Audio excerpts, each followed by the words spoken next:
वे चार दोस्त थे, चारों शहर में बड़ी कंपनी में नौकरी करते थे। तकनीकी कंपनी की नौकरी की व्यस्तता उन्हें थका कर तोड़ डालती। तीनों एक ही कंपनी में एक ही ग्रुप में काम करते थे। उन्होंने एक बड़ी उपलब्धि अपनी कंपनी को दिलाई तो कंपनी ने उन्हें अन्य पुरस्कारों के साथ 15 दिन का अवकाश भी दिया, तरोताजा होकर फिर से काम पर आने के लिए। कुछ समय अपने परिवारों के साथ बिताने के बाद वे सब रहस्य रोमांच की तलाश में इस जंगल में प्राकृतिक अन्वेषण के लिए आए थे। जंगल की सुंदरता से मुग्ध घूमते हुए वे जंगल के बीच स्थित जंगल के काले अभिशप्त हिस्से में पहुंच गए, जहां से भटकते हुए पहले अरुण उस रास्ते से चलकर टाइम लूप में फंस गया और फिर उसे ढूंढते ढूंढते उसके तीनों मित्र राकेश, रागिनी और सोना भी उसी में जा फंसे। इन सब घटनाओं को याद करके वे अपनी इस स्थिति पर जोर जोर से रो रहे थे। उनकी आवाज़ जंगल में भयानक रूप से गूंज रही थी। जंगल के उस अभिशप्त हिस्से के पास लकड़ियां इकट्ठा करता ग्रामीणों का दल उस भयानक रोने की आवाज़ सुनकर अपने कान बंद करके चीखते हुए भाग निकले। वे भागते हुए जंगल से निकले तो उन्हें जंगल के वन्य अधिकारी मिले। उन्होंने उन्हें रोका और इस तरह भागने का कारण पूछा, पर वे कुछ नहीं सुने और भाग निकले। फिर उन वन अधिकारियों का दल, जिसमें 3 लोग थे, तेजी से उस दिशा में बढ़े जिधर से वे भाग कर आ रहे थे। चलते चलते वे भी अभिशप्त जंगल के हिस्से की सीमा पर पहुंच गए। वहां पर वे ठिठके। एक ने बताया कि यह हिस्सा अभिशप्त है, कहते हैं यहाँ जाने वाला कभी बाहर नहीं आता। बाकी के दोनों, जो वहां पर नए थे और उससे बड़े पद पर थे, उसकी बात पर यकीन नहीं कर रहे थे। वे दोनों धीरे धीरे आगे बढ़ो। पीछे से उनके साथ के राहुल ने उन्हें रोका, पर वे नहीं माने। उनका नाम श्रीनिवासन और गोपाल था। दोनों उससे भी पीछे आने को कहकर आगे काले अभिशप्त जंगल में घुसते गए। धीरज फोकट उन्हें कोसता हुआ राहुल भी पीछे हो लिया। धीरे धीरे जंगल भयावह होता जा रहा था। उस किस्से में कोई पशु पक्षी भी नहीं दिख रहे थे और वृक्ष व झाड़ियां भयावह होती जा रही थी। जमीन गीली बदबूदार थी, हवाओं में कोहरा सा छा रहा था। अब वे आसमान नहीं देख पा रहे थे। घने ऊंचे वृक्षों ने आसमान को ढक लिया था और कुहासा जंगल में भी दृष्टि बाधित कर रहा था। ये काले अभिशप्त जंगल में थे। उन्हें उस हिस्से में देखकर अरुण और उसके तीनों दोस्त उन्हें आगाह करके वहां से भागने के लिए या उनकी मदद के लिए जोर जोर से आवाज करने लगे। उनकी वह आवाजें जंगल में भयावह होकर गूंजी, जिसे सुनकर भय से तीनों वन अधिकारियों के सीने जमने से लगे। यह सुनकर राहुल ने आगे चल रहे श्रीनिवासन और गोपाल को वापस भाग चलने को कहा, लेकिन वे नहीं माने। तभी जंगल के एक झुरमुट में गोपाल को हलचल दिखाई पड़ी। उसने वहां किसी स्त्री की छाया देखी। वह उसके पीछे उसे रुकने को कहता हुआ दौड़ा। पीछे श्रीनिवासन भी भागा। राहुल उन्हें वापस चलने को कहता हुआ पीछे दौड़ा, लेकिन उन दोनों ने राहुल को पीछे छोड़ दिया। उधर भागते गोपाल ने एक टूटा फूटा सा पुराना महल देखा, जो भयावह जंगल में अंधेरे और झाड़ियों में स्पष्ट सा दिखता और डूबता हुआ दिखाई दे रहा था। उस महल की पृष्ठभूमि में गोपाल के सामने वह उस्तम छाया धीरे धीरे आई। जब वह कुछ दृष्टिगोचर हुई तो गोपाल मन की मुग्ध सा हो गया। वह अति सुंदरी थी।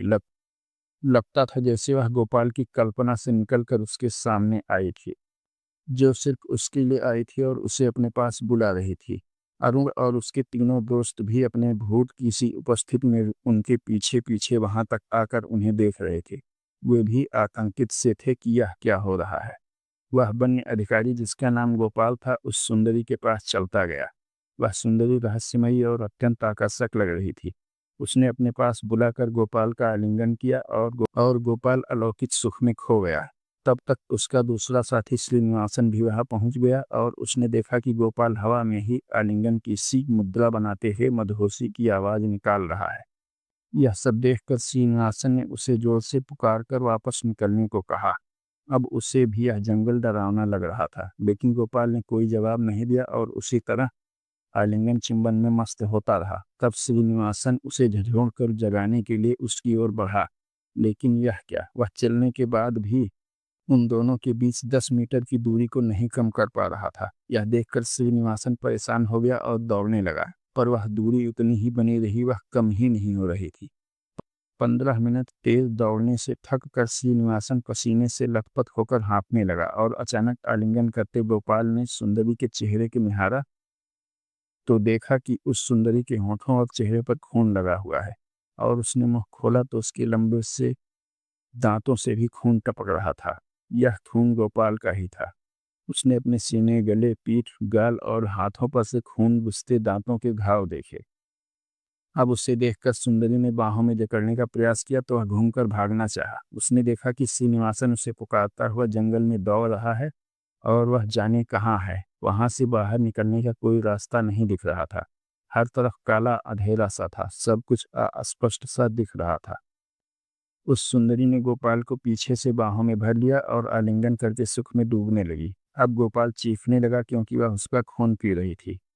उधर उसकी चीख सुनकर और उसे किसी से बचकर भागने का असफल प्रयास करते देखकर श्रीनिवासन उसकी ओर दौड़ा, और तब उसे गोपाल से लिपटा हुआ काले लबादे में छिपा हुआ भयानक रूप दिखाई दिया।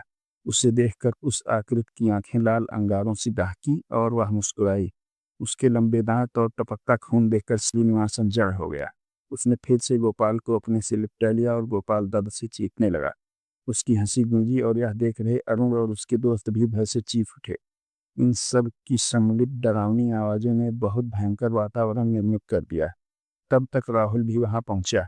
उसे भी वहां आया देखकर उसे सतर्क कर भागने को कहने के लिए अरुण ने उन दोनों के सामने आने का प्रयास किया, और श्रीनिवासन तथा राहुल को उसी समय आसमान में चमकती बिजली की हल्की सी पहुंच रही रोशनी में अरुण और उसके दोस्त भयंकर पिशाचों की तरह दिखे। बिजली की चमक में जिनकी हड्डियां पूरा कंकाल तंत्र दिख रहा था। यह देखकर भयभीत श्रीनिवासन और राहुल वापस मुड़कर जान बचाकर भागने लगे। उधर गोपाल मरकर गिर चुका था। वह स्त्री आकृत खड़ी हो रही थी और अब वह भागते श्रीनिवासन और राहुल की ओर चल रही थी। चलते चलते अपनी गति बढ़ाते हुए उसने अपने लबादे और भयानक बालों को लहराया तो उसका रूप फिर से आकर्षक सुंदरी का हो गया। उधर जंगल के बाहर 6 माह का समय बीत चुका था और वन्य अधिकारी तथा ग्रामीण मिलकर उन खोए हुए अधिकारियों को खोज रहे थे। शहर से अरुण और उसके दोस्त के घर वाले भी उन्हें खोजते वहां आए थे।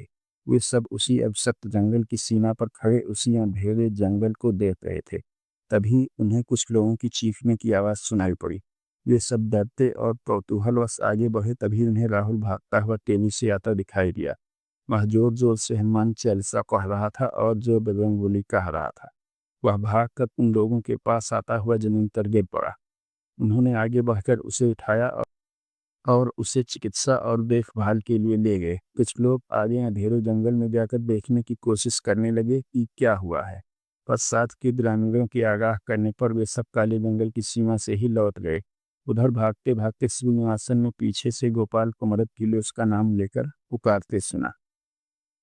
उसने रुककर पीछे देखा तो गोपाल खून से लथपथ दौड़ने भागने से थक कर हाँफता हुआ उसे मदद को बुला रहा था। आगे राहुल भागता हुआ उसकी नजरों से ओझल हो चुका था। श्रीनिवासन मुड़ा और गोपाल को सहारा देने के लिए आगे बढ़ा।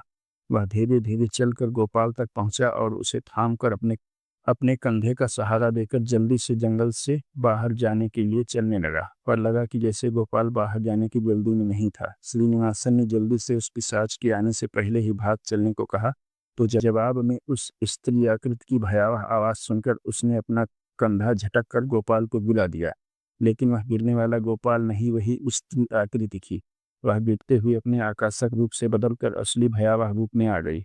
उसे देखकर श्रीनिवासन भय से चीखा और तेजी से मुड़कर भागने लगा। लेकिन वह स्त्री आकर तेजी से उछली और पीछे से श्रीनिवासन को बाहों में भींचकर जमीन पर गिरा दिया। जमीन पर गिरते ही श्रीनिवासन को छोड़कर वह तेजी से उछलकर भाग गई और श्रीनिवासन धीरे धीरे उठकर आसपास देखने लगा। वह उसी जगह पर अंधेरे में डूबे झाड़ियों से घिरे भयानक महल के पास उसी जगह पर था जहां उसने गोपाल को अजीब सी हालत में देखा था। उसके पास ही गोपाल का शव पड़ा था। उसने चारों तरफ देखा लेकिन वहां से बाहर जाने का कोई रास्ता नजर नहीं आ रहा था। वह जाने कहाँ पर था और यह जाने कौन सी जगह थी, या शायद वह जगह कहीं भी नहीं थी। उधर भागते हुए राहुल को अपने पीछे फुसफुसाती हुई भयानक आवाज सुनाई पड़ी। तुम बचकर भाग नहीं सकते, अब तुम भी मेरे ही हो। ही। लेकिन राहुल हनुमान चालीसा पढ़ते हुए जी जान से भागता रहा। उस आकृति ने हवा में घुल कर छलांग लगाई और तेजी से हवा में बहते हुए राहुल के पास आ गई। उसने हाथ बढ़ाकर राहुल के कंधे पर हाथ रखना चाहा। राहुल ने भागते हुए मुड़कर उस आकृति को अपने बगल में हाथ उठाकर उसे पकड़ने की कोशिश करते देखा, लेकिन हाथ राहुल के कंधे के पास आते ही जैसे एक भंवर उठी हो और वह आकृति उसमें फंसकर चीखती हुई बहुत दूर चली गई। भाग राहुल ने भागते हुए देखा कि वह अब सप्त जंगल पार कर चुका है और कुछ दूर उसे वन्य अधिकारी और ग्रामीण खड़े दिखाई दिए। उन्होंने आगे बढ़कर गिरते हुए राहुल को उठाया और कुछ लोग जंगल में जाकर इधर-उधर देखने लगे। शाम होने लगी थी। धुंधलका छाता देखकर ग्रामीणों ने वापस चलकर दूसरे दिन आकर देखने को कहा। सब उनकी बात मानते हुए वापस चले गए। उधर श्रीनिवासन उस जगह पर फंसा था और धीरे धीरे छुपता हुआ दर्द से कराहती आकृति का पीछा कर रहा था जो अपने महल में जा रही थी। अरुण और उसके दोस्त दुखी होकर फुसफुसाती आवाज में आपस में बात कर रहे थे। उनकी आवाज जंगल में फुसफुसाहट की तरह गूंज रही थी, काले भूतिया जंगल की भयावह फुसफुसाहट।